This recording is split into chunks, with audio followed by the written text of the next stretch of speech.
අද ශානි නංගි නැද්ද නංගි? අද අනිවාඩුවක් කි. අනිවාඩුව? මං හිතුවා ලන්ච් වලට ගිහිල්ලා කියලා. නෑ අද මං විතරයි ඉන්නේ. ඔයා විතරද? අයිබ්‍රෝස් හදන්න. ඔව්. මේ හීනි කරන්න එපා පොඩක් මහතට හදන්න. හරි. මහතට කියන්න. මේක සුට්ට හරියට අල්ලන්නකෝ ඔක්කේ. කොම් දැන් අල්ලන්නේ මෙතනින්ද?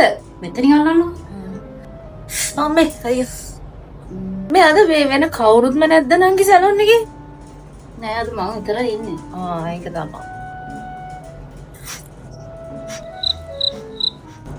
අද ඔයා දවල්ට පත් කෑ දැන් පොඩ්ඩකට කලින්ද? ඔව්නේ ඔක්කේ. අද බත් එකට සැමන් තෙල් දාලා තිබ්බනේ. ඔයා කොහොමද හරියට? මට දැනුණා.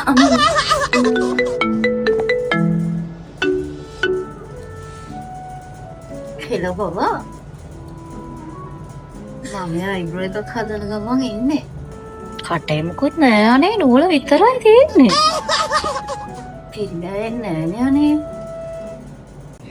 හරි බබා මම ලස්සනට හදන්නම්. ඔයා දන්නවනේ මේ දෝනිගේ වැඩ? නංගි මේවකොට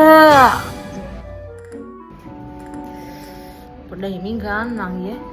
හරි බලන්නකෝ අක්කේ. හරිද? මේ මෙතන එතන මේ අක්කා කැට ඇදයක් තියෙනවනේ. ඒ ඇද ඇරලත් එක තමයි ඔයගන්ට අරන් තියෙන්නේ. මේ ඇරලාද? ඔව් මහතට අක්කා කියපු විදිහට හැදුවේ. ලස්සනයිනේ. හොඳට ඇරලා තියෙනවා.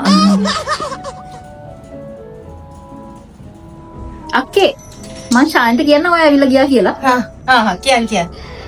අක්කේ රිවිව් එකක් දාන්න. දාන්න නංගි දාන්න රිවිව් එකක්. අයියෝ මගේ අයිබ්‍රෝස් දෙක කෑවා. ෂික් විතරක්. මේ මං නෙවෙයි. අම්මේ අනේ වගේ මූණ වෙනස් වෙලා පුතේ. වෙනදාද පුතේ නෙමෙයිද හැදුවේ අයිබ්‍රෝස් දෙක කැත්තයි. මූණ වෙනස් වෙලාද? කැතයිද?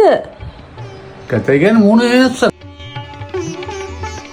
පුස් ඊයා උඹ කොහොමත් කැතයි දැන් නම් පට්ටම කැතයි ඈ බලපං අයිබ්‍රෝස් දෙකේ කැතයි ඊයා ඵලය යන්නේ මෙතන වැඩක් නැහැ ඉඳලා උඹ